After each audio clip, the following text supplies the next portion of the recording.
ওকে, তোমরা আমার স্লাইড দেখতে পাচ্ছ না? সবাই কি আমার স্লাইড দেখতে পাচ্ছ? জি স্যার।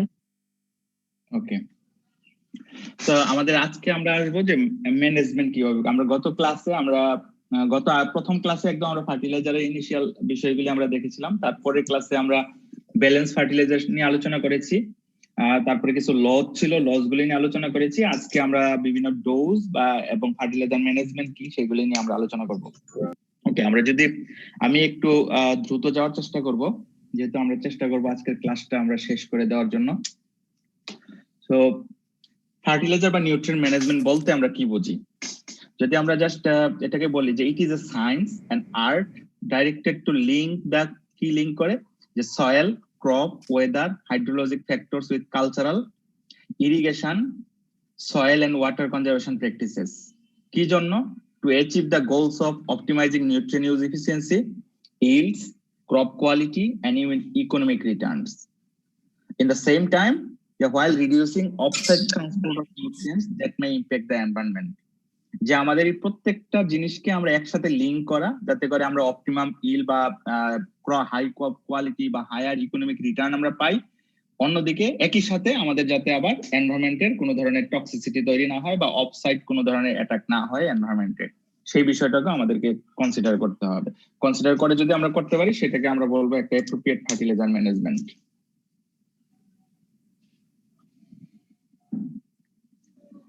আমরা জাস্ট যদি নিড ফর নিউট্রিয়েন্ট ইনপুটস কি জন্য আমরা দিই, আমরা দুই ধরনের বলছি। যে একটা হলো তোমার ইন্ডিজেনাস নিউট্রিয়েন্ট সাপ্লাই, এটা আসতে পারে ম্যানিউর থেকে, আসতে পারে ক্রপ রেসিডিউ থেকে, আসতে পারে অন্য কোনো সোর্স থেকে, যেটা আমরা সয়েল থেকে গাছ গ্রহণ করে এবং এটা খুব কম পরিমাণে গ্রহণ করে। আর এইটা গ্রহণ করার পরে গাছ, আসলে সব গাছই চায় তার সয়েল থেকে সে নিউট্রিয়েন্ট নেওয়ার জন্য। যদি সয়েলের মধ্যে যদি সাফিসিয়েন্ট নিউট্রিয়েন্ট থাকে, তাহলে কিন্তু তাকে আর আর্টিফিশিয়ালি তোমার কোনো ফার্টিলাইজার সাপ্লাই দিতে হবে না। সো যদি কোনো কারণে তোমার যদি সেই নিউট্রিয়েন্ট গুলি যদি সে তার গ্রহণ করার পরে সয়েল থেকে, যে crop residue, manure, irrigation water বা সয়েল, এগুলি থেকে যে ইন্ডিজেনাস যে নিউট্রিয়েন্ট সাপ্লাই, সেটা গ্রহণ করার পরে তার যে ঘাটতিটা থাকে, সেই ঘাটতিটাই আসলে আমরা ইনঅর্গানিক ফার্টিলাইজার থেকে আমরা সাপ্লিমেন্ট করি সেটাকে। আমরা কিন্তু সম্পূর্ণ ফার্টিলাইজারটা কিন্তু আমাদের জাস্ট গাছকে সম্পূর্ণ নিউট্রিয়েন্টটা দেওয়ার জন্য কিন্তু আমরা ফার্টিলাইজার দেই না। সাধারণত যে গ্যাপ, যে গাছের যে প্রয়োজন, সেই প্রয়োজনটা যাতে যদি সয়েল থেকে সে না পায়, সেটাকে আমরা মিট আপ করার জন্য। এই জন্যই দেখবো কখনো কখনো কোনো এরিয়াতে দেখবো, ইয়েস, ওকে, সো কোনো এরিয়াতে দেখবা যে কোনো একটা স্পেসিফিক ফার্টিলাইজারের দিতে হয়, আবার কোনো এরিয়াতে দেখো কোথাও আমাদের দেশে জিঙ্ক দিতে হয়, ক্রপ কাল্টিভেশনের সময় দেখো যে জিঙ্ক দেয়, কোথাও আবার দেখবা জিঙ্ক দেয় না, বা জিপসাম কখনো কখনো দেয়, কখনো কখনো দেয় না। কারণ এগুলির ঘাটতি যদি না থাকে, তাহলে ওখানে দেওয়ার দরকার পড়ে না। এগুলি অনেক সময় এই যে ভিত্তিতে অনেক সময় ডিফার করে। এগুলি কি কি ফ্যাক্টরের উপর নির্ভর করে ফার্টিলাইজার ম্যানেজমেন্ট? একটা হলো যে nature of the manure and fertiliser, কোন ধরনের তোমার এটা ফার্টিলাইজারটা, এটা কি সুপার গ্রানিউল, এটা কি প্রিল ইউরিয়া, এটা কি অর্গানিক, এটা কি ম্যানিউর, এটা কি ক্রপ রেসিডিউ। যেমন আমরা যদি বলি যে কাউডাং বা তোমার বিশেষ করে ডাং, যে ম্যানিউর জাতীয় যেগুলি, সেগুলি আমরা সাধারণত ফাইনাল ল্যান্ড প্রিপারেশনের আগে আমরা দেই। সাধারণত জমি চাষ করার 1-2 দিন আগে আমরা বা 3-4 দিন আগে বা কখনো কখনো 1 সপ্তাহ আগে আমরা ম্যানিউর গুলি দিয়ে আমরা সেগুলিকে এরপরে জমিতে পরবর্তী চাষ দিয়ে ভালো করে মিশিয়ে দেওয়া হয়। তোমার টিএসপি বা মিউরেট অফ পটাশ, এই ফার্টিলাইজার গুলি সাধারণত আমরা বেজাল ডোজ হিসেবে জাস্ট ফাইনাল ট্রান্সপ্লান্টিং এর আগে আমরা অ্যাপ্লাই করি। আবার প্রিল্ড ইউরিয়াটা, যেহেতু ইউরিয়া লসটা খুব বেশি হয় সয়েলে, তো সেক্ষেত্রে আমরা এটাকে বিভিন্ন স্প্লিটে ভাগ করে, 3টা বা 4টা স্প্লিটে ভাগ করে বিভিন্ন গ্রোথ স্টেজে আমরা সেগুলিকে অ্যাপ্লাই করি। আবার ইউরিয়া সুপার গ্রানুল, যেহেতু সেক্ষেত্রে আমরা লসটাকে মিনিমাইজ করতে পারি, এগুলিকে ডিবলিং করে 4 হিলের মাঝখানে একটা করে তোমার দিয়ে দিতে হয়। সেখান থেকে খুব স্লোলি নিউট্রিয়েন্ট রিলিজ হয়। সো এক কোন ফার্টিলাইজার তার বা ম্যানিউর তার উপর নির্ভর করে যে তোমার ম্যানেজমেন্টটা কি ধরনের হবে। আবার ধরো যে ম্যানিউরের ক্ষেত্রে যদি আমরা আবার যে একদম লিকুইড ম্যানিউর বা স্লারি ইউজ করি, সেক্ষেত্রে অনেক সময় স্ট্যান্ডিং ক্রপের মধ্যে আমরা তোমার ড্রিল করে গাছের বা 2 সারির মাঝখানে আমরা দিয়ে দিতে পারি। সো এটা ডিপেন্ড করে যে কোন ধরনের ফার্টিলাইজার সেটা। Soil type or soil water balance, soil কি ধরনের, এটা কি ড্রাই সয়েল না এটা ওয়েট সয়েল, সে ধরনের আমরা গত ক্লাসে বলেছিলাম যে ইরিগেটেড রাইসের ক্ষেত্রে তোমার ড্রাই পানি থাকা, স্ট্যান্ডিং ওয়াটার থাকা অবস্থায় তোমাকে ফার্টিলাইজার দেওয়া যাবে না। স্ট্যান্ডিং ওয়াটার চলে যাওয়ার পরে তারপরে আমাদের ফার্টিলাইজার দিয়ে তাকে মেশানোর চেষ্টা করতে হবে। সো এটা নির্ভর করে যে কোন ধরনের সয়েল, বা আমরা ওই যে রেড সয়েলের কথা বলেছিলাম গত ক্লাসে, তোমাদের মনে থাকতে পারে। Nature of the crop and cropping system, কোন ধরনের ক্রপ এটা তুমি কালটিভেট করছো সেই ক্রপের উপর ডিপেন্ড করে তোমার ফার্টিলাইজার ম্যানেজমেন্ট ভেরি করতে পারে। এবং এটা আমরা গত ক্লাসে তোমাদের বলেছিলাম যে হাইব্রিড ভ্যারাইটি গুলি খুব এক্সস্টিভ ক্রপ, ফলে তাদের জন্য হাইব্রিড ফার্টিলাইজার ডোজ একটু বেশি দরকার পড়ে। আবার যেগুলি ইন্টেন্স তোমার লো ইল্ডিং ভ্যারাইটি বা লোকাল ভ্যারাইটি, তাদের জন্য ফার্টিলাইজার ডোজ কম। আমরা লিগিউমের ক্ষেত্রে আরেক ধরনের, ফোডারের ক্ষেত্রে, ফোডার সাধারণত যেহেতু ভেজিটেটিভ গ্রোথটাকে আমরা এখানে হারভেস্ট করি, ফলে সেক্ষেত্রে শুধুমাত্র নাইট্রোজেনাস ফার্টিলাইজারটাই বেশি এখানে ইম্পর্টেন্ট। সো এরকম ভ্যারাইটাল ক্যারেক্টারিস্টিক্সের কথা আমরা গত ক্লাসে বলেছিলাম যে ভ্যারাইটি ডিফারেন্সের কারণে বা ক্রপ স্পেসিস ডিফারেন্সের কারণে তোমার ফার্টিলাইজার ভ্যারি করতে পারে। ফার্টিলাইজার ইউজ এফিসিয়েন্সি কি তোমরা just water use efficiency calculate করেছো মানে সম্ভবত ওয়াটার ম্যানেজমেন্ট, তো ঠিক একইভাবে যে the term fertilizer use efficiency of a variety means how much efficiently a fertilizer utilizes fertilizers to produce a certain amount of yield. আমরা যদি ফার্টিলাইজার ইউজ এফিসিয়েন্সি বলি তাহলে yield of fertilized plot divided by yield of unfertilized plot divided by amount of fertilizer applied, যে কতটুকু তোমার একটা জমিতে fertiliser দিছো আর একটা জমিতে ফার্টিলাইজার দেওয়া হয়নি, দুইটার যে ডিফারেন্স তাকে যদি আমরা অ্যামাউন্ট অফ ফার্টিলাইজার দিয়ে ভাগ দেই তাহলে ইউজ এফিসিয়েন্সিটা আমরা পেয়ে যাই। আসলে কতটুকু ইনপুট দিয়ে কতটুকু আউটপুট পেয়েছি এইটাই আসলে মেইন কথা, যে ফার্টিলাইজার ইউজ এফিসিয়েন্সি বলতে যে আমি কতটুকু ইনপুট অ্যাপ্লাই করে কতটুকু আউটপুট পেয়েছি, তার মানে কত ইফিসিয়েন্টলি গাছটা সে ফার্টিলাইজারটাকে ইউজ করতে পেরেছে। Fertiliser efficiency in relation to varietal characteristics কি কিভাবে ভ্যারি করতে পারে, যে ভ্যারাইটাল ক্যারেক্টারিস্টিক্স হতে পারে, গ্রোথ ফেজ হতে পারে, ক্রপিং সিস্টেম হতে পারে, ইরিগেশন হতে পারে, এর প্রত্যেকটা কারণে ফার্টিলাইজার এফিসিয়েন্সি তোমার ভ্যারি করতে পারে। ভ্যারাইটাল ক্যারেক্টারিস্টিক্স কিভাবে, যে তোমার হাই রেসপন্সিভ ভ্যারাইটিস আছে এক ধরনের, গুলি আরেক ধরনের হলো ওকে মানে এটা নেটওয়ার্ক সমস্যার কারণে অনেক সময় হয়, আপনি ইগনোর করতে পারেন। হ্যাঁ সাইটটা হঠাৎ করে মনে হচ্ছে যে কেউ প্রশ্ন করছে, পরে মনে হচ্ছে যে না এটা সাইটটা। Okay okay high responsive varieties আছে, কিছু কিছু লো রেসপন্সিভ ভ্যারাইটি আছে। হাই রেসপন্সিভ ভ্যারাইটি কোনগুলি, যে plants having high capacity of protein formation can use more amino acid so they have high response to the fertiliser, এটা আমরা high yielding variety গুলির কথা আমরা বলতে পারি। আর লো রেসপন্সিভ ভ্যারাইটি কোনগুলি, the plants which have low capability of nitrogen utilization, amino acid and protein formation causes excess growth of leaves and stem, which helps in wilting of the plant and more susceptible to the pathogen. Local variety গুলি সাধারণত low responsive variety, আমরা যে কোনো ক্রপের ক্ষেত্রে বা রাইসের ক্ষেত্রে যদি আমরা বলি। আর হাই রেসপন্সিভ ভ্যারাইটি গুলি হাই ইল্ডিং ভ্যারাইটি গুলিকে আমরা হাই রেসপন্সিভ ভ্যারাইটি বলি। তারা বেশি পরিমাণ ফার্টিলাইজার গ্রহণ করবে এবং তারা বেশি গাছের মধ্যে সে ইউটিলাইজেশন এফিসিয়েন্সিটা তার বেশি, কিন্তু লোকাল ভ্যারাইটি গুলি সেক্ষেত্রে কম। এক্সাম্পল হিসেবে যদি আমরা বলি যে response of varieties to applied nitrogen কি ধরনের হতে পারে, যে depends on the genetic potential of different genotypes, যে একটা ক্রপের তার জেনেটিক্যাল মেকআপটা কি রকমের তার উপর নির্ভর করে আসলে তার রেসপন্সটা কি ধরনের হবে। সো এটা প্রথম এটা বলছি আমরা যে depends on genetic potential of different genotypes depending on their agronomic traits, তাদের বিভিন্ন ধরনের ক্যারেক্টারিস্টিক্স থাকতে পারে। তাদের লিফ অ্যাঙ্গেল এক ধরনের হতে পারে, লিফের আর্কিটেকচার এক ধরনের হতে পারে। সো এইগুলির উপর ভিত্তি করে তোমার তাদের ডিপেন্ড করতে পারে। Some genotypes have varying ability to withstand low level of nutrients without reduction in yield.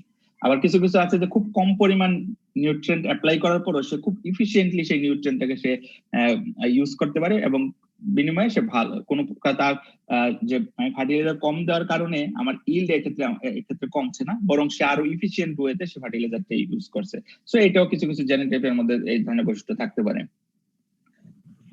Sir ওই লো রেসপন্সিভ ভ্যারাইটিতে উইল্টের কথা বলেছে, ওটা বুঝিনি। হ্যাঁ আসবে, আমি সামনে আসবে তখন বুঝবো। Knowledge of nutrient requirements of different genotypes will not only help in selecting genotypes to suit a particular soil fertility condition, but also in rectification of deficiency of toxicity problems. The nutrient requirements একটা গাছের জেনোটাইপস এর কি ধরনের nutrient requirement হবে সেটা অনুযায়ী যে তুমি পার্টিকুলার একটা সয়েল টাইপের জন্য একটা ক্রপকে সিলেক্ট করতে পারো।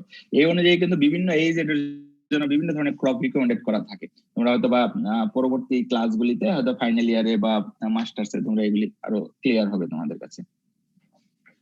Response pattern and characteristics of a responsive varieties in using fertilizer কি ধরনের হতে পারে? high productivity. The main characteristics of high responsive variety is higher productivity. Generally it is seen that the variety which give more crop yield are more responsive to the applied fertilizer. এটা সাধারণত আমরা আগে আমরা বলতেছিলাম যে high yielding variety গুলি সাধারণত high responsive variety হয়, এবং এক্ষেত্রেও সাধারণত আমরা ধারণা করে থাকি যে হাই ইল্ড যেগুলি দেয় সেগুলিকে আমরা হয়তো বা বলতে পারি যে হাই রেসপন্সিভ ভ্যারাইটি বা হাই রেসপন্সিভ ভ্যারাইটি বলতে পারি। এক্সাম্পল হিসেবে the local variety of rice plant become lost and reduced crop yield if the nitrogen fertilizer dose become above 130 kg. On the other hand, in case of high yielding variety of rice, the nitrogen fertilizer dose may be up to 270 kg per hectare. দেখো এখানে যে দুইটা আমরা বলছিলাম যে high yielding variety গুলি আমরা বলছি হাই রেসপন্সিভ ভ্যারাইটি খুব ইফিশিয়েন্টলি বেশি ফার্টিলাইজার দিলে সে বেশি পরিমাণ ইল্ড দেয়, আবার লোকাল ভ্যারাইটি গুলি বলছিলাম যে খুব লো ফার্টিলাইজার তাদের রিকমেন্ডেড থাকে, কারণ তারা বেশি ফার্টিলাইজার দিলে কি হয় তাদের লোজিং হয়। লোজিং হয় কিভাবে? যে গাছ খুব দ্রুত হয়তো বড় হয়ে গেল, বড় হয়ে এসে পড়ে যাবে। তো সেক্ষেত্রে এখানে একটা এক্সাম্পল দেওয়া হচ্ছে, যদি লোকাল ভ্যারাইটি গুলির ক্ষেত্রে আমরা যদি 130 কেজি বেশি দেই প্রতি হেক্টরে ফার্টিলাইজার, নাইট্রোজেন ফার্টিলাইজার, তাহলে তাদের লুজিং হয়। এবং লুজিং হলে আলটিমেটলি কি হবে? গাছের ইল্ড কমে যাবে, কারণ গাছটা যখন লুজিং হবে তখন তার সাথে সাথে তোমার কি হবে, কি হতে পারে লুজিং হলে? গাছটা যখন পড়ে যাবে, ধরো আমার জাস্ট একটা এক্সাম্পল দেওয়ার সময় যে খুব বয়স্ক মানুষদের যখন হঠাৎ করে কোনো একটা অসুখ এদের, ছোট একটা অসুখ, একটা জ্বর বা কিছু একটা কখন বিছনায় পড়ে গেল বা একটা পা ভেঙে বিছনায় পড়ে গেল, এরপরে দেখবা যে অনেকগুলি অসুখ তাকে জড়ায় ধরে। এরপর তুমি অ্যানালাইজ তাকে নিয়ে যাও হাসপাতালে, দেখবা যে কত ধরনের অসুখ তার ব্যথা, একটার পর একটা, কোনোভাবেই সে আসলে সুস্থ হতে পারে না। আবার ধরো একজন ছোট ছেলে, তাকে যদি হঠাৎ পা ভাঙলো, দেখবা যে কয়েকদিন পরে সে দৌড়াচ্ছে, তো জোড়া লেগে যায়। ঠিক একইভাবে তোমার যখন একটা ক্রপ ভ্যারাইটি যখন সে লোজিং হয়ে যায়, তখনই তার মধ্যে যত ইনসেক্ট বাসা বাঁধে, ডিজিজ বাসা বাঁধে, আলটিমেটলি গাছটার থেকে আর সেখান থেকে কোনো ফলন আশা করা যায় না। কিন্তু অন্যদিকে তোমার হাই ইল্ডিং ভ্যারাইটি গুলির ক্ষেত্রে দেখো যে মোর দ্যান 270 কেজি আমরা ফার্টিলাইজার পর্যন্ত দিতে পারি নাইট্রোজেন, এবং সে খুব ইফিশিয়েন্টলি সেটা ইউজ করতে পারে, এবং এটা ভেরি করে হাইব্রিড ভ্যারাইটির ক্ষেত্রে আরো বেশি হতে পারে। লিভ সাইজ এন্ড শেপ কি ধরনের হতে পারে? হাই রেসপন্সিভ ভ্যারাইটির ক্ষেত্রে have small thick erect leaves. তুমি চিন্তা করো হাই ইল্ডিং ভ্যারাইটি গুলি যেগুলি তোমরা ব্রিদান 28, 29 বা যেগুলি রিসেন্ট ভ্যারাইটি আসছে, এগুলির কথা চিন্তা করো যে একটা হলো স্মল স্ট্রাকচারের হয় গাছগুলি, খুব ছোট, তাদের লিভ গুলি হয় থিক এবং ইরেক্ট, সাধারণত খাড়া থাকে পাতাগুলি, ফলে দুই সাইডে কিন্তু তোমার ফটোসিনথেসিস হতে পারে লিফের। In a compact or gather arrangement and leaves are dark green. Dark green হয় যে দুই পাশে যেহেতু ফটোসিনথেসিস হয়, ফলে লিফগুলি তোমার ডার্ক গ্রিন হয়। As a result, the plants are not closed down and light falls more perpendicularly due to erectness. The plants produce more photosynthesis in presence of chlorophyll. Just আমি যেটা বললাম, লো রেসপন্সিভ ভ্যারাইটি গুলির ক্ষেত্রে কি গুলি, সেই লিফগুলি থাকে তোমার হরাইজন্টাল থাকে, ফলে হ্যাভ লার্জ, অনেক বড় লিফ হয়, থিন হয় এবং light green colour lives with dispersed leaf arrangement. As a result, shading is occurred and the photosynthesis rate of lower leaves is less. ফলে তোমার কি হয় যে লোকাল ভ্যারাইটি গুলির ক্ষেত্রে সন্ধ্যা হরাইজন্টালি থাকে লিফগুলি, হরাইজন্টালি থাকার কারণে লিফের সারফেসে শুধুমাত্র ফটোসিনথেসিস হয়, লোয়ার সাইডে ফটোসিনথেসিস হয় না। আবার যেহেতু ডিসপার্সড অবস্থায় থাকে, ফলে একটা আরেকটার উপর তোমার ওভারল্যাপ করে, যখন উপরের নিউ লিফ তোমার অ্যাপিয়ার হয় তখন লোয়ার ওল্ডার লিফগুলি তোমার ঢেকে যায় তাদের কারণে, ফলে কি হয় ওল্ডার লিফগুলি তোমার সেক্ষেত্রে ফটোসিনথেসিস হয় না এবং তাদের শেডিং হয়ে যায়, আর উপরের লিফগুলি তখন ওই যে এক পাশে থাকার কারণে লাইট গ্রিন কালার হয়। যেহেতু ফটোসিনথেসিস কম হয়, ফলে ফটোসিনথেসিস কম হলে তার খাবার তৈরি কম হবে, খাবার তৈরি কম হলে সে আলটিমেটলি আসলে ফলনও কম দিবে। মানে ফলন কম দেওয়ার কারণ কিন্তু একটা, আমরা এখানে দেখো যে লোকাল ভ্যারাইটি গুলির একটা লোকাল ভ্যারাইটির ছবি জাস্ট দেওয়া আছে, দেখো যে এটা কিন্তু এটা লোকাল ভ্যারাইটি না, আসলে এটা ওয়াইল্ড একটা ভ্যারাইটি, রাইসের ওয়াইল্ড ভ্যারাইটি। এটা জাস্ট উইড আকারেই বলা হয়, এখন এটা জাম প্লাজমে কালেক্ট করা আছে। তো তোমার দেখো যে একটা পাতা গাছের, মানে আমি এটা দেখে অনেকটা সারপ্রাইজড হয়েছি যে পাতাটা দেখতে একদম তোমার কি মেইজের পাতার মতো, তাই না? এই মাঝখানের যে ছবিটা যদি দেখা যায় যে মেইজ লিফের মতো অনেকটা দেখতে, কিন্তু এটা রাইস। কিন্তু তার ইনফ্লুয়েন্স গাছে, আরেকটা দেখো এই পাশে হাইট দেখো গাছের, দেখছো একজন ম্যান হাইট যে মানুষটা দাঁড়ানো আছে এখানে সে কিন্তু 5 ফিট 7 উপরে ডান পাশেরটাও কি ধানের গাছ? হ্যাঁ ধান। সো দেখো যে তোমার 5 ফিট 7 উপরে তার মাথার উপর দিয়ে গেছে এবং এটা ইনফ্লুয়েন্সটা এই যে ছবিটা ক্লিয়ার না এখানে, মানে নর্মাল যে পেনিকালটা আসে ধান গাছের এইরকম না, একটু মনে হচ্ছে কাশ ফুলের মতো দেখতে। সো আর এই পাশে যেটা দেওয়া আছে সেটা জাস্ট ছোট অবস্থা আরেকটা গাছ, এগুলি জাস্ট ওয়াইল্ড রাইসের কালেকশন আমাদের দেশের। তো এই যে এই গাছগুলিতে কিন্তু আমরা অনেক কিছু অনেক জিন কিন্তু আমরা কালেক্ট করে নিয়ে আসতে পারি, তাদের ফলন নাই, তাদের ফলন খুব খারাপ। যে এমন এই গাছের আমরা যদি লিফটাকে তোমার আমরা কনসিডার করতে পারি, তার লিফের যে স্ট্রাকচারের জন্য যে জিনটা সেটা যদি আমরা আইসোলেট করে নিয়ে আসতে পারি, নিয়ে এসে যদি আমরা নর্মাল আমাদের হাই ইল্ডিং ভ্যারাইটিগুলির মধ্যে আমরা ইনসার্ট করতে পারি, তাহলে আমাদের হাই ইল্ডিং ভ্যারাইটি লিফ যদি এরকম প্রশস্ত হয় তাহলে কিন্তু ফটোসিনথেসিস খুব বেশি হবে, ফলন আরো অনেক বেড়ে যাবে। প্লাস কখনো কখনো তোমার এই যে লম্বা আকৃতি এই গাছটাই কিন্তু আসলে এই পাশেরটা। সো যে হাইট হচ্ছে এই হাইট অনেক সময় হাওর এরিয়াগুলিতে আমরা এগুলি ইন্ট্রোডিউস করতে পারি। সো লোকাল ভ্যারাইটি গুলিতে কিছু কিছু স্পেশাল যেগুলি আসলে হাই ইল্ডিং ভ্যারাইটি গুলি সবগুলি লোকাল ভ্যারাইটিতে বিভিন্ন ধরনের জিন তোমার নিয়ে আসা হয়, এনে ইমপ্রুভ করা হয়, যে ডিজিজ রেজিস্ট্যান্স বা কারণ লোকাল ভ্যারাইটি গুলি হয়তো কোনো একটা দিকে হয়তো সে খুব ভালো আরেকটা দিকে একবারে খুব খারাপ, ফলে সে ওই যে আলটিমেটলি তার ফলন কম হয়। সো যেটা ভালো ক্যারেক্টার সেটাকে আমরা গ্রহণ করতে পারি, খারাপটাকে আমরা ডিসকার্ড করতে পারি। নেচার অফ স্টেম, কি ধরনের স্টেম হতে পারে? যে high responsive varieties have short stiff stem and plant height is also small, so the plants are not lodged down. The leaves and branches are arranged in such a way that every leaf can get equal sunlight. আমরা just একটু আগে যেটা বলতেছিলাম।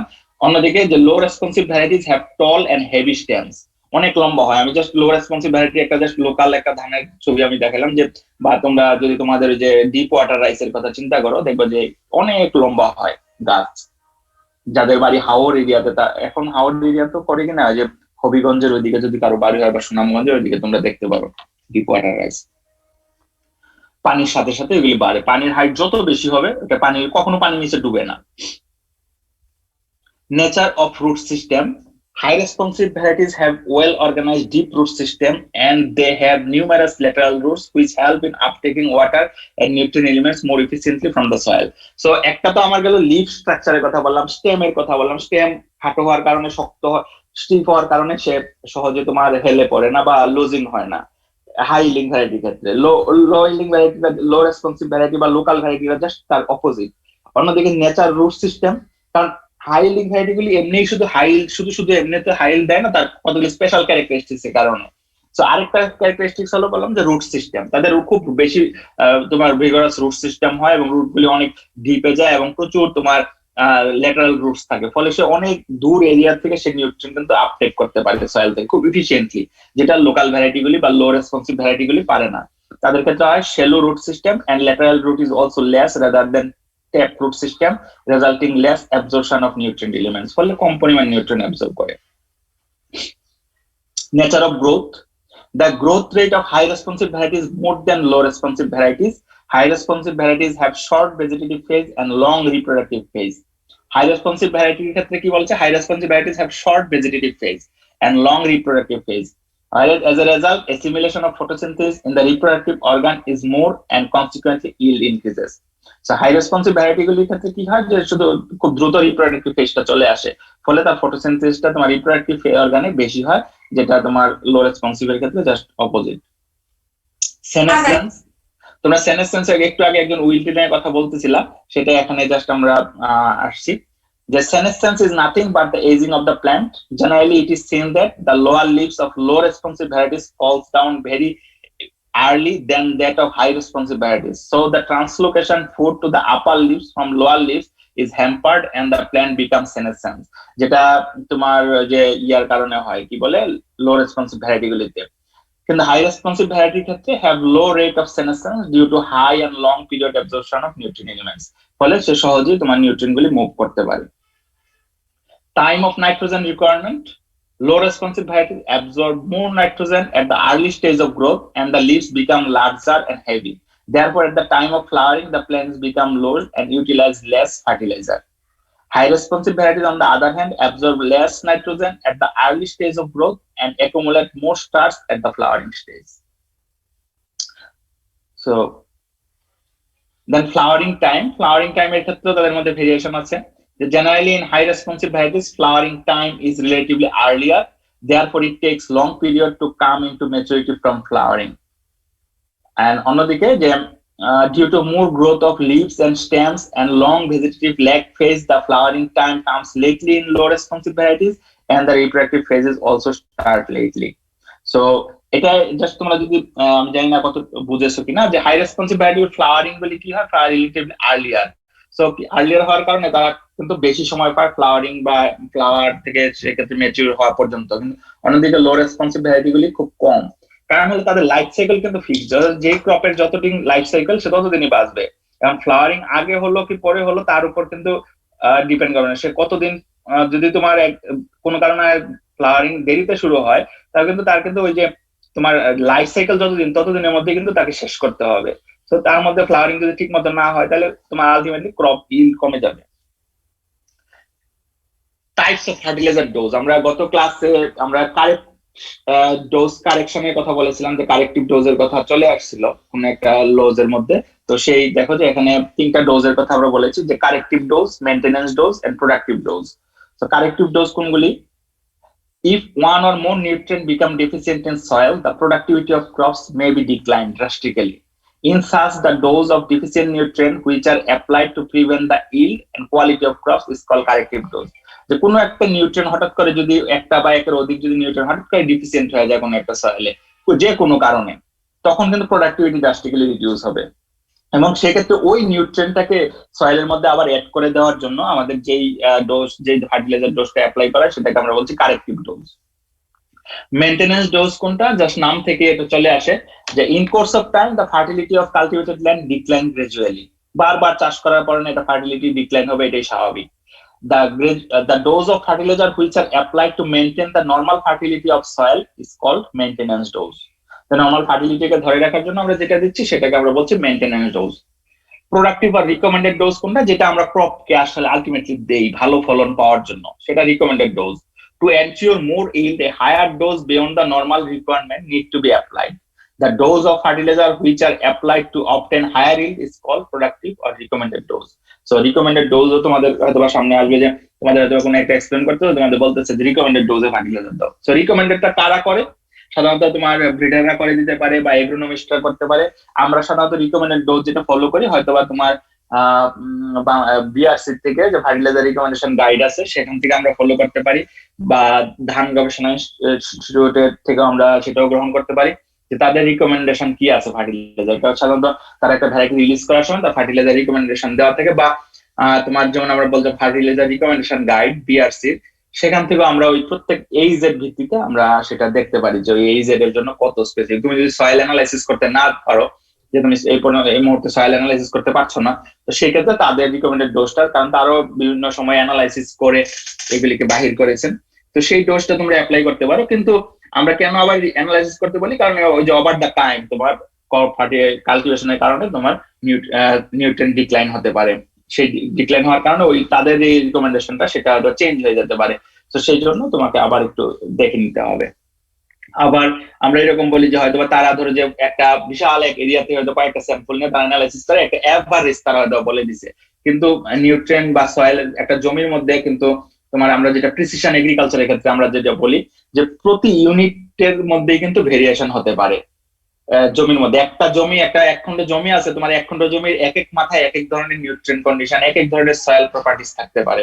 ফলে তাদের ওই soil properties চেঞ্জের কারণে কিন্তু নিউট্রিয়েন্ট অ্যাভেলেবিলিটি তোমার বাড়বে বা কমবে, ফলে ক্রপ প্রোডাকশন ইল্ড কমও হতে পারে। তো সেই জন্য আমরা বলি যে যখন ক্রপ কালটিভেট করা হবে কোনো একটা পার্টিকুলার ল্যান্ডে, তোমাকে অবশ্যই ওই এরিয়ার জন্য ওই ল্যান্ডের সয়েল অ্যানালাইসিস করে তার জন্য ফার্টিলাইজার কতটুকু লাগবে সেটা দিতে হবে।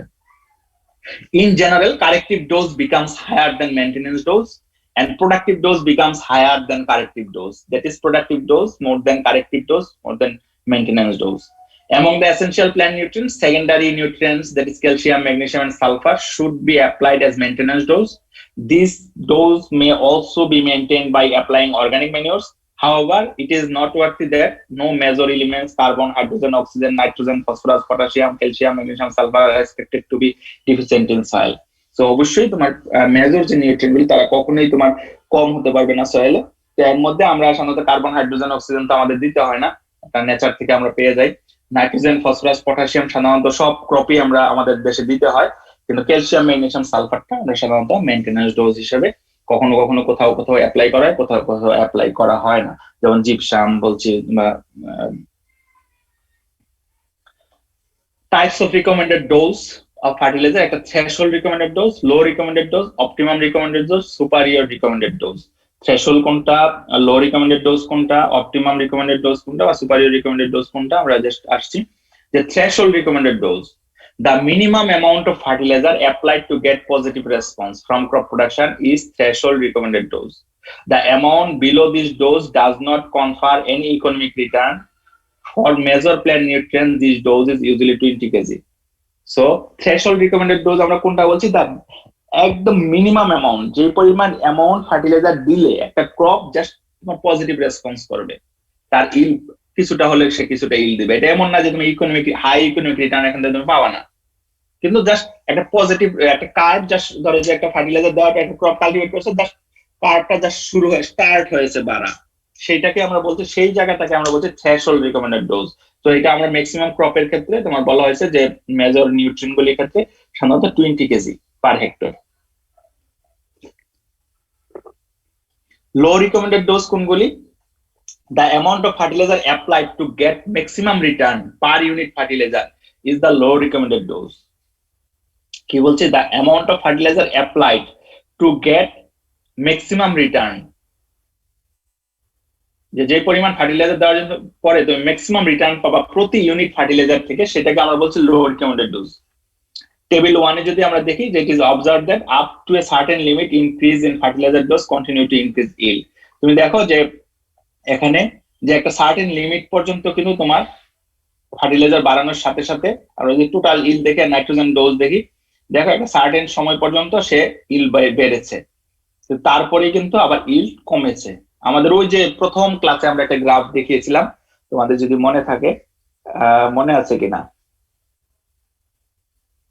একদম প্রথম ক্লাসে যে একদম বেড়েছে ফার্টিলাইজার দেওয়ার পরে, তারপরে আবার জেনারেল একটা গ্রাফ বেড়েছে, তারপরে একটা প্লাটুতে গেছে, তারপরে আবার নিচে দিয়ে 10 গেলে। এখানে দেখো যে প্রথম 0 থেকে 40 কেজি দেওয়ার পরে 1000 কেজি ইল্ড বেড়েছে, তারপরে তোমার আবার আরো 40 কেজি যখন বাড়াইছো তখন তার আরো তোমার কত আসছে এখানে, কত 2000, যদি 2000 হ্যাঁ 1200 কেজি, 1200 কেজি না আসলে 200 কেজি, তাই না? 1000 কেজি তো এখানেই আছে, বা তুমি যদি অন্যভাবে বলো যে 1200 কেজি, তারপরে তুমি মাত্র 300 কেজি, তারপরে 500 কেজি, তারপরে কিন্তু আবার কমে গেছে, 700 কেজি কমে গেছে। ওকে, অপটিমাম রিকমেন্ডেড ডোজ কোনটা? The amount of fertilizer which are applied to get maximum return per unit area is the optimum recommended dose. The amount of fertilizer which are applied to get maximum return per unit area is the optimum recommended dose. In this case, economic yield are considered rather than the return per unit fertilizer, and hence it is also called economic recommended dose.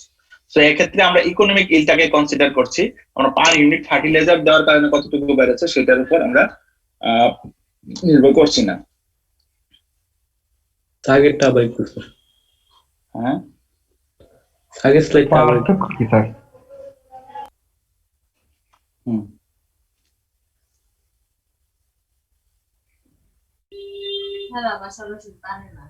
কি জানতে চাচ্ছ এখন? Sir লো recommended dose আর হচ্ছে optimum recommended ডোজের মধ্যে ডিফারেন্সটা কি?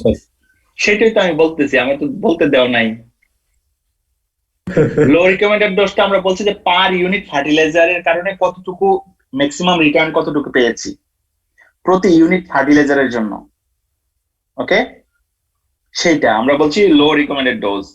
আর এখানে বলছি আমরা যে ইকোনমিক রিটার্নটাকে আমরা অপটিমাম রিকমেন্ডেড ডোজে আমরা ম্যাক্সিমাম রিটার্ন পাবো, কিন্তু এখানে প্রতি ইউনিট ফার্টিলাইজার দেওয়ার জন্য কতটুকু ম্যাক্সিমাম রিটার্ন তা না, আমরা কতটুকু মানে ইকোনমিক রিটার্ন পাচ্ছি, কোনটাতে ম্যাক্সিমাম ইকোনমিক রিটার্ন পাচ্ছি সেইটা আমরা। তোমরা যদি এখানে দেখো যে 160 কেজি যখন আমরা অ্যাপ্লাই করছি, দ্য মার্জিনাল ইল্ডটা কি হয়েছে তোমার এখানে নেগেটিভ হয়ে গেছে। তোমরা যদি আগের স্লাইডটা জাস্ট দেখো, এই যে এখানে দেখো যে এভারেজ ইল্ড, আমরা এভারেজ ইল্ডটা যদি দেখো যে প্রতি ইউনিট তোমার, আমি বলছিলাম যে প্রতি ইউনিট ফার্টিলাইজারের জন্য কতটুকু তোমার ইল বেড়েছে প্রতি ইউনিট ফার্টিলাইজারের জন্য। ওকে, তোমার এখানে এই টেবিলটা তোমরা তো দেখতে পাচ্ছ, তাই না? নাইট্রোজেন ডোজ এখানে আছে 0 কেজি, তারপর 40, তারপর 80, 120, 160, 200 কেজি। টোটাল ইল্ড আমরা বলেছি যে টোটাল ইল্ড পাওয়া গেছে 0 কেজিতে 100 কেজি, 1000 কেজি, তারপরে 2000, 3200, 3500, 4000, 3300। ওকে, ফিজিক্যাল ইল্ড আমরা পেয়েছি। ফিজিক্যাল ইল্ডটা কি, যে জাস্ট জিরো আগের ইল্ডটাকে, আগের যে লোয়ার যে ডোজটা, সেই ডোজটার থেকে তার যে ফার্টিলাইজার ইনক্রিজ করার কারণে কতটুকু বেড়েছে সেটা। তাহলে এখানে দেখো যে কতটুকু, যে আমরা যদি এখানে 0, তাহলে আমরা এটা পরেরটা বলছি 2000 থেকে 1000 যখন মাইনাস করছি, যেহেতু 1000 থেকে 1000 মাইনাস, এটা জাস্ট 0 সংখ্যা।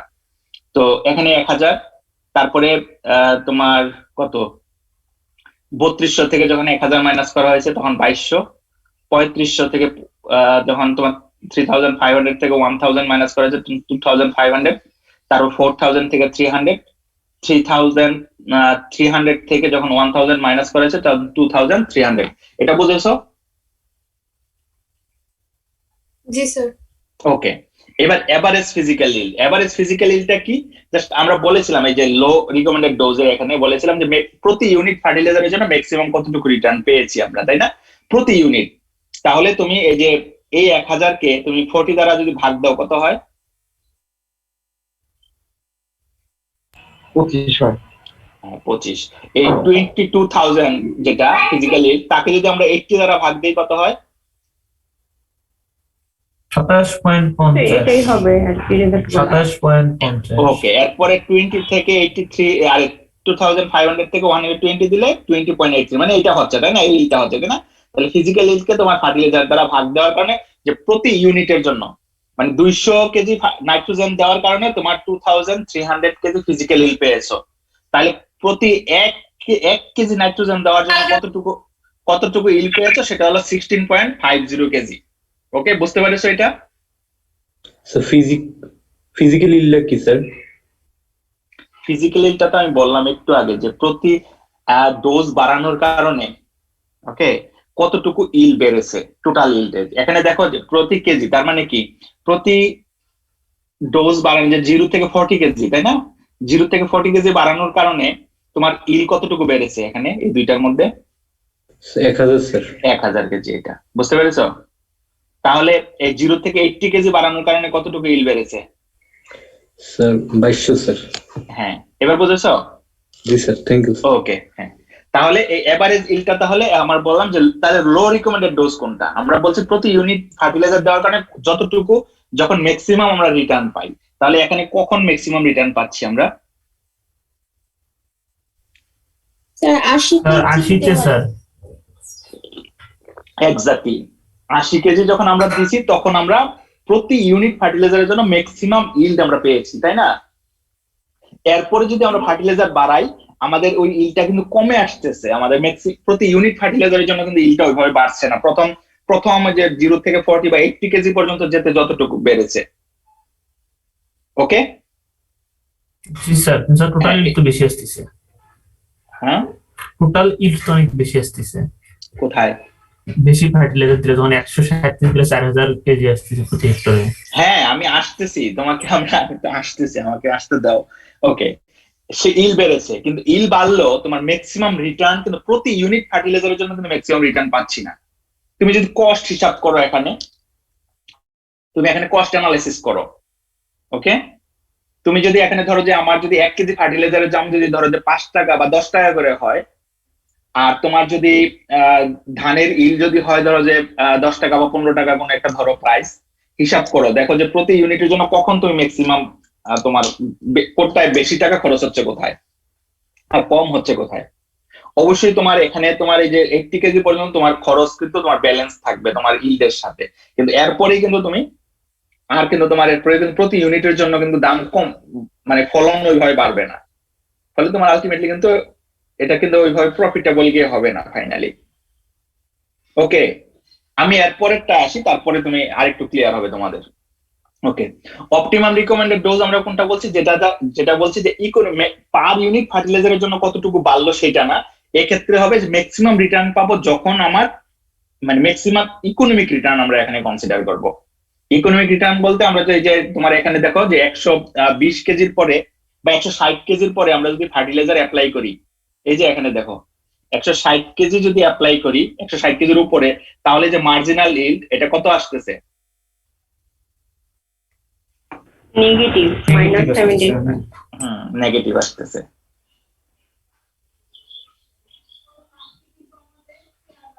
কিভাবে এটা বাহির করছে? মার্জিনাল ইল্ডটা কিভাবে বের করা হয়েছে? হ্যাঁ দেখো তো ভাগ পারো করে বের কিনা করছে কিভাবে তো। বাহির করছে।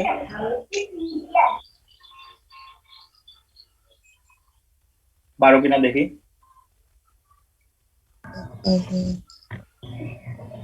স্যার এভারেজ ফিজিক্যাল ইল্ড যে বিয়োগ করছে সম্ভবত মনে হচ্ছে।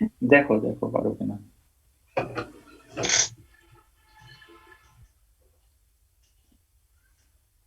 স্যার এভারেজ ফিজিক্যাল ইল্ডের কি স্যার এখানে এভারেজ করছে মার্জিনালে? দেখি বলতে থাকো। টোটাল ইলটাকে ফার্টিলাইজার দিয়ে ভাগ দিয়েছে। টোটাল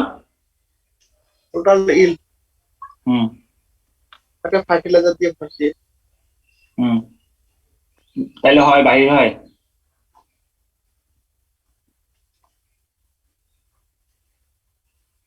হচ্ছে কি? স্যার স্ক্রিন শেয়ার অফ হয়ে গেছে। স্ক্রিন শেয়ার অফ হয়ে গেছে, আচ্ছা সরি।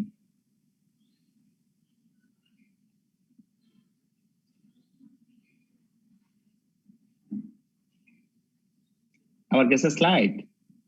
স্যার এখানে এভারেজ মার্জিন মানে এভারেজ ফিজিক্যাল ইল্ড মানে আগেরটার সাথে আর কি স্যার বিয়োগ করে তারপরে স্যার ইয়া করছে আর কি, মানে যে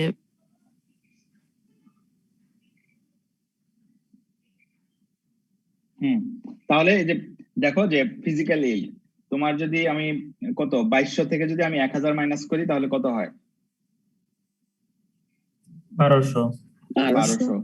আর 80 থেকে যদি 40, এখানে তো প্রতিটা আসলে ডিফারেন্সটা কত 40, তাই না? একটা ফার্টিলাইজার থেকে আরেকটা ফার্টিলাইজার 40 কেজি করে বাড়ছে, তাই না? তাহলে 1200 কে যদি 40 দ্বারা ভাগ করা হয় কত হয়? 20। আর এখানে হ্যাঁ এখানে স্যার 2500 থেকে 2200 তে 300 বাড়ছে। এখানে 40 দিয়ে ভাগ করতে হবে 300 কে।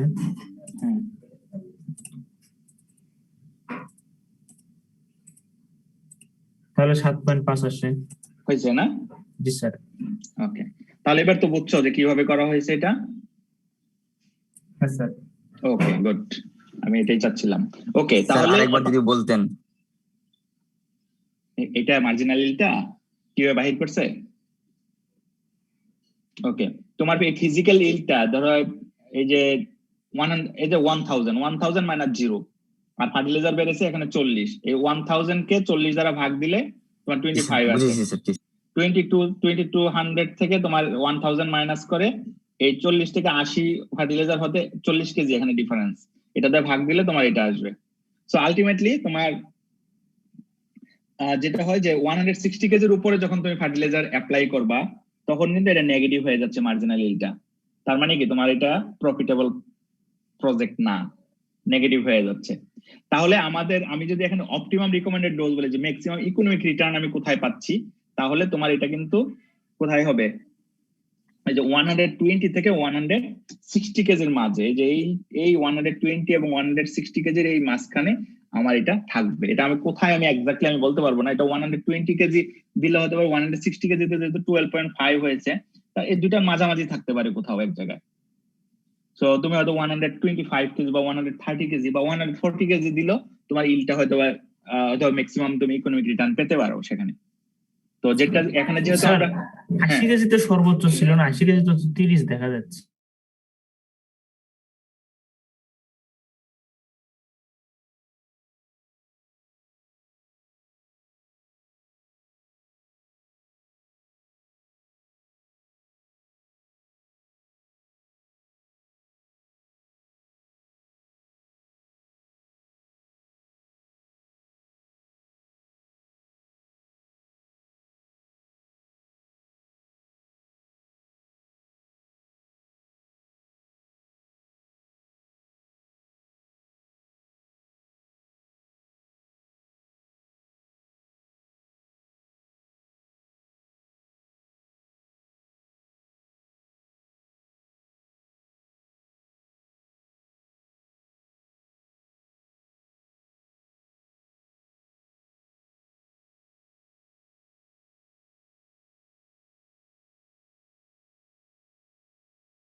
এখানে আনছি আমার ম্যাক্সিমাম কতটুকু কোথা থেকে আমি ইল পেয়েছি, তার মানে এটা 160 কেজি। তো এটা আমাদের সুপারিয়র রিকমেন্ডেড ডোজ এই 160 কেজি।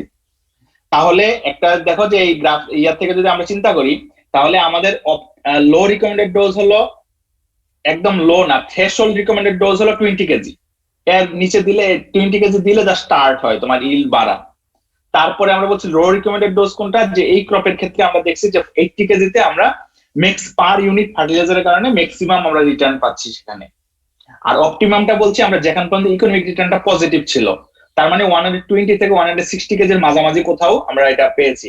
সো এটা আমরা বলছি অপটিমাম রিকমেন্ডেড ডোজ।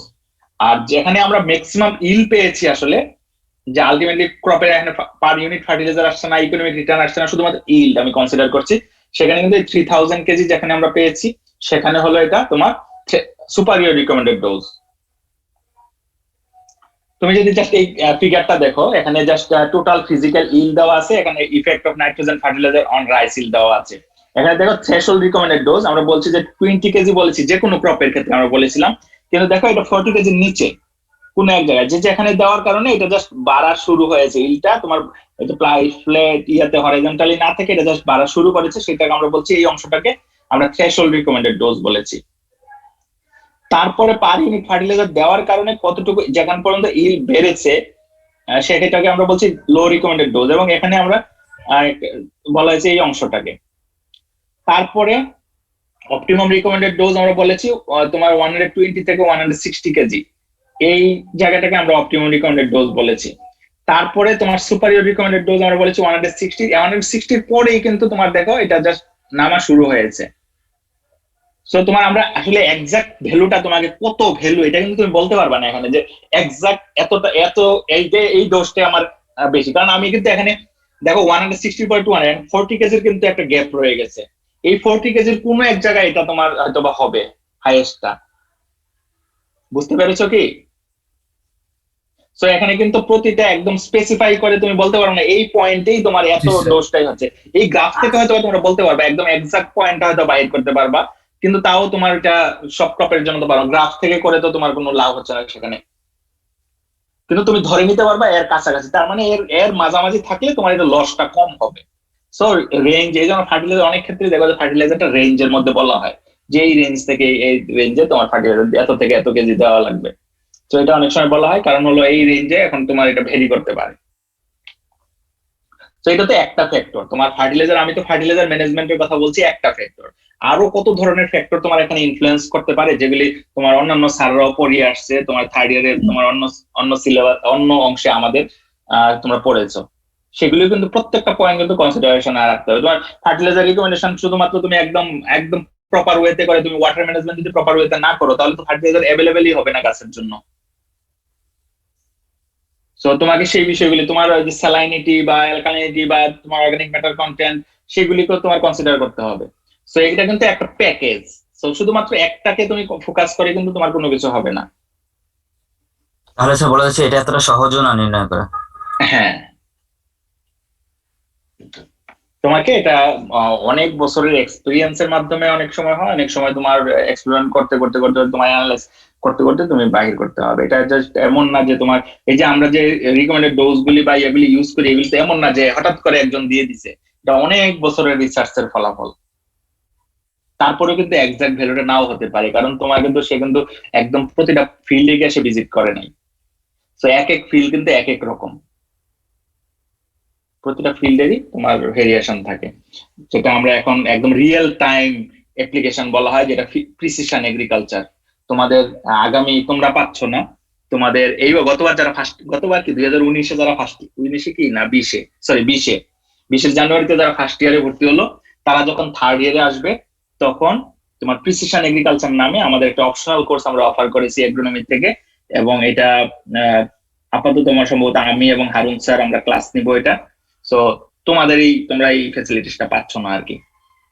সো তাদের ক্ষেত্রে মডার্ন চলে আসবে আর কি, আধুনিক কিভাবে তোমরা এখন রিসেন্ট ট্রেন্ডটা কি ধরনের ফার্টিলাইজার অ্যাপ্লাই করার বা ওয়াটার ম্যানেজমেন্ট বা ক্রপ ম্যানেজমেন্ট সেগুলি ওখানে আসবে। সো তোমরা হয়তোবা হায়ার স্টাডিতে গিয়ে হয়তোবা এগুলি তো হয়তো দেশের বাইরে গেলা গিয়ে হয়তোবা এইসব জিনিস নিয়ে হয়তো পড়ালেখা করতে পারো, যে ওই যে জিআইএস জিপিএস দিয়ে কিভাবে ইয়ে করা হয় সেগুলি। অটোনোমাস, এখন তো অটোনোমাস এগ্রিকালচার আসতেছে, যে উইড ম্যানেজমেন্ট, তারপরে ফার্টিলাইজার ম্যানেজমেন্ট, সবকিছু অটোনোমাস তোমার রোবট দ্বারা হতে পারে বা ইউএভি দ্বারা তোমার হতে পারে। তো এগুলি তোমাদের ভবিষ্যৎ, তোমাদের অনেক সময় পরে আছে, কিন্তু এর পরবর্তী মানে বললাম যারা নতুন আসবে তাদের জন্য নতুন সিলেবাস, নতুন সিলেবাসে অনেক কিছু চেঞ্জ চলে আসছে।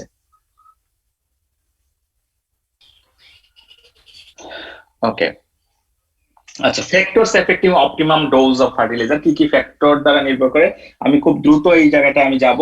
আচ্ছা, আমি এই ক্ষেত্রে বলে রাখি, তোমার সবাই অ্যাটেন্ডেন্স ওখানে দিয়ে রাখবা।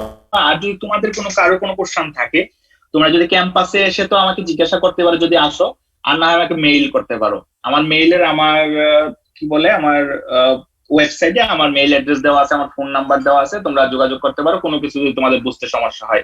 কারণ ক্লাস যেহেতু খুব লিমিটেড টাইম, আমি অনেক সময় তোমাদের হয়তোবা ক্লিয়ার করতে পারি না, বা প্রত্যেকের জন্য আমি হয়তোবা তোমাদের এই বিষয়গুলি ক্লিয়ার করা নাও হতে পারে প্রত্যেকের জন্য। তো তোমরা পরবর্তীতে আমার সাথে যোগাযোগ করলে আমি হয়তোবা তোমাদের আরো হয়তোবা যদি কোনো বিষয়ে কনফিউশন থাকে তো সেক্ষেত্রে জাস্ট তোমরা আলাপ করতে পারো। এটা তোমাদের যা জানাই রাখলাম, যেহেতু ক্লাসের টাইমে হয়তোবা এটা কভার হবে না, যেহেতু সামনাসামনি ক্লাস হচ্ছে না, বলে তোমাদের অনেক কিছু হয়তো বুঝতে সমস্যা হতে পারে। সো কি factor optimum dose of fertiliser K influence করে? যে initial soil fertility, the dose of fertilizer depends on initial soil fertility. The dose of fertilizer is higher in the soil having lower amount of available nutrients. এগুলি just খুব common কথাবার্তা, আমি এগুলি বেশি আসলে একদম ডিসকাসও করতে চাচ্ছি না।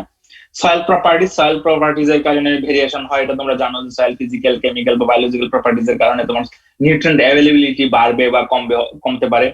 Soil texture, structure, moisture, temperature, chemical reaction, pH, biological properties effect on the availability of nutrient elements. So এই সয়েল প্রপার্টিজ এর কারণে তোমার বাইন্ডিং হয়ে যেতে পারে, ফিক্সেশন হয়ে যেতে পারে নিউট্রিয়েন্ট। জাস্ট একটা তুমি দেখো যে মাইক্রোরাইজা যদি ইনসার্ট করা হয় ক্রপের মধ্যে, তোমার সয়েল ফসফরাস আপটেক খুব বেড়ে যায়, কিন্তু অন্যদিকে জিঙ্ক কন্টেন্ট কিন্তু ক্রপের মধ্যে কমে যায়, কারণ জিঙ্ককে আনএভেলেবল করে দেয়। সো এইরকম আর কি তোমার জাস্ট চেঞ্জ আসতে পারে। ডিগ্রি অফ সয়েল ডিস্টারবেন্স, যে কি ধরনের ডিস্টারবেন্স হচ্ছে, the different natural causes and cultural practices sometimes disturb the soil. Extensive tillage followed by heavy rainfall may result in soil erosion and overgrowth of weeds which wash out or remove nutrients from soil. In such cases, fertilizer dose may be higher. যে wash out হয়ে চলে গেল সামনে, সাধারণত যখন erosion যদি হয়, surface ইরোশনের কারণে কিন্তু সয়েলের একটা জমির সয়েলের সাধারণত প্রথম 5 সেন্টিমিটার যে সয়েলটা থাকে সারফেসে, সেটাই কিন্তু সবচেয়ে তোমার ফার্টাইল সয়েল বলা হয়, কারণ সব নিউট্রিয়েন্ট কিন্তু উপরে থাকে। ফার্টিলাইজার আমরা যা অ্যাপ্লাই করি সব তো সারফেসে অ্যাপ্লাই করি, ফলে এবং অর্গানিক ম্যাটার অ্যাড হয়, সবকিছু সারফেসেই থাকে।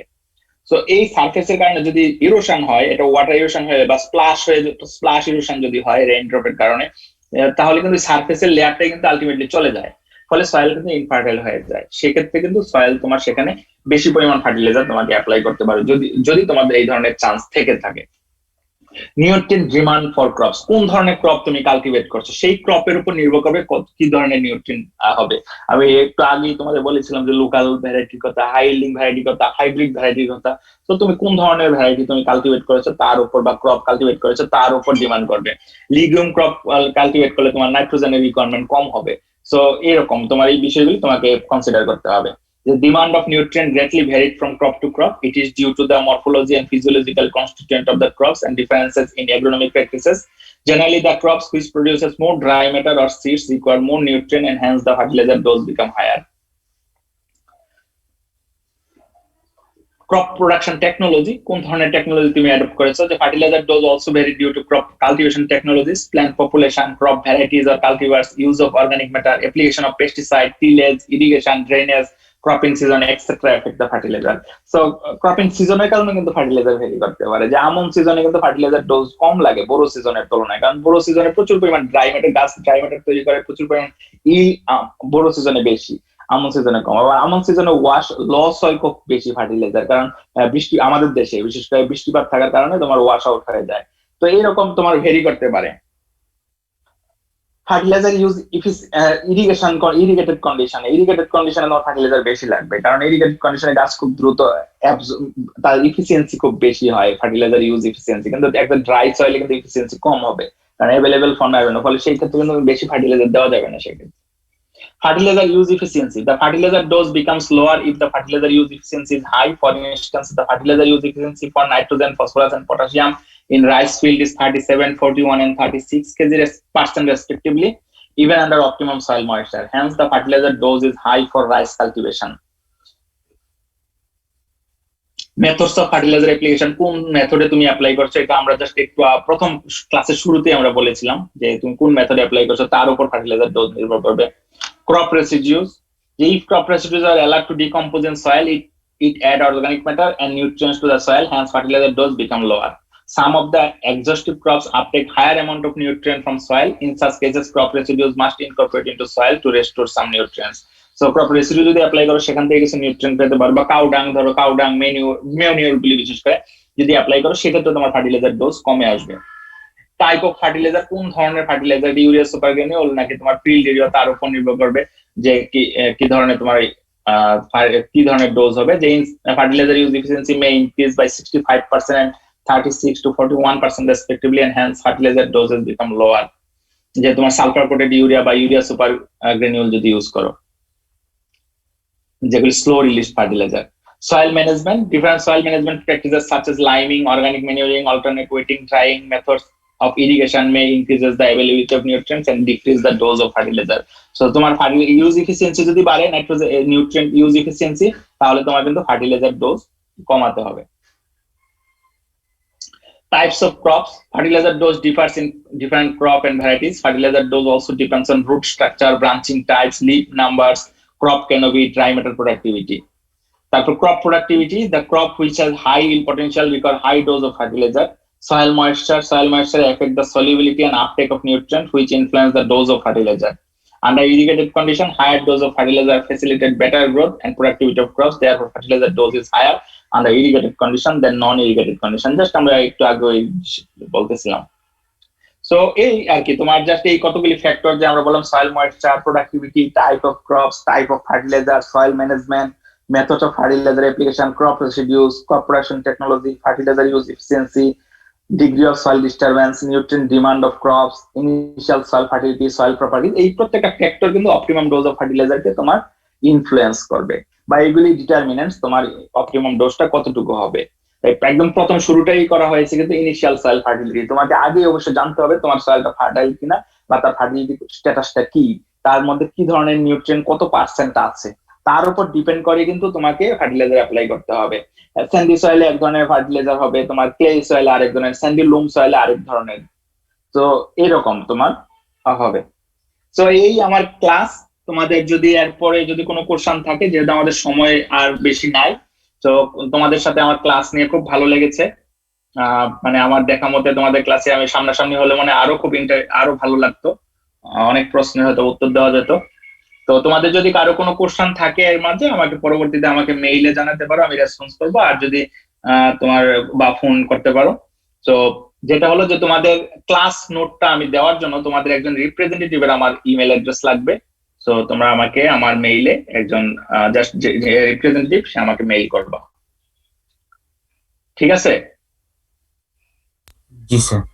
হ্যাঁ, তোমাদের আমি জানি না তোমাদের রিপ্রেজেন্টেটিভ কে, তোমার কি নাম আমি জানি না, তো যেহেতু তোমাদের সাথে আমি সময় করতে পারি না জিজ্ঞাসা করার, তো তোমরা যে আমার সাথে যোগাযোগ করবা, যাতে করে আবার যার কাছে তোমরা সবাই খুব যার কাছ থেকে কালেক্ট করা তোমাদের সহজ হবে, তার নাম্বার আমাকে দিবা, মানে মেইল করবা আমাকে, ঠিক আছে? আর অবশ্যই মেইল করার সময় পরিচয় দিয়ে মেইল করো, না হয় আমি হয়তো মেইল সাবজেক্ট লিখো, না হয় আমি কিন্তু বুঝতে পারবো না, যে সাবজেক্ট ছাড়া মেইল আসলে আমি হয়তো বুঝবো না যে কি জন্য মেইল। তো কারণ প্রচুর মেইল আসে, হয়তো বা মেইল খুঁজে পাওয়া যাবে না। স্যার একটা কোশ্চেন ছিল স্যার। হ্যাঁ, খুব অল্প সময়, আমাদের সময় নাই। ইনিশিয়াল সয়েল ফার্টিলিটিতে বলা আছে যে lower amount of available nutrients হলে বেশি ফার্টিলাইজার দিতে হবে, কিন্তু আমাদের সয়েলে যে পরিমাণ নিউট্রিয়েন্ট আছে সেটা তো পুরোটাই তো অ্যাভেলেবল না। হ্যাঁ, পুরোটা তো অ্যাভেলেবল না, সেই জন্য তো তুমি অ্যাভেলেবল নিউট্রিয়েন্ট, তোমার নিউট্রিয়েন্ট স্ট্যাটাসটা তুমি দেখবা যে কতটুকু নিউট্রিয়েন্ট আছে। নিউট্রিয়েন্ট থাকা আর অ্যাভেলেবল থাকার মধ্যে পার্থক্য আছে না? অবশ্যই আছে, কিন্তু তুমি নিউট্রিয়েন্ট কতটুকু, তোমার একটা নিউট্রিয়েন্ট কতটুকু আছে সেটা যদি তুমি জানতে পারো, সেখান থেকে তুমি অন্তত একটা ধারণা পাবা যে কতটুকু অ্যাভেলেবেল হতে পারে। যদি তোমার সয়েলের অন্যান্য কন্ডিশন গুলি যদি সব ঠিক থাকে, অ্যাভেলেবিলিটিতে নির্ভর করে তোমার সয়েল প্রথম একটা হলো সয়েল ময়েশ্চার, তারপর ক্যাটায়ন এক্সচেঞ্জ ক্যাপাসিটি। তুমি তো অন্যান্য বিষয়গুলো তোমাকে দেখতে হবে, বুঝতে পেরেছো? জি স্যার। হ্যাঁ, ওকে। আরো তুমি ক্লিয়ার হতে গেলে পরে আমার সাথে একবার যোগাযোগ করো, আমি আরো একটু এক্সপ্লেইন করে দিব। ঠিক আছে, আমার মনে হয় সময় শেষ, তো আমরা লিভ করি। Thank you sir. আসসালামু হ্যাঁ, আলাইকুম। ওয়েলকাম।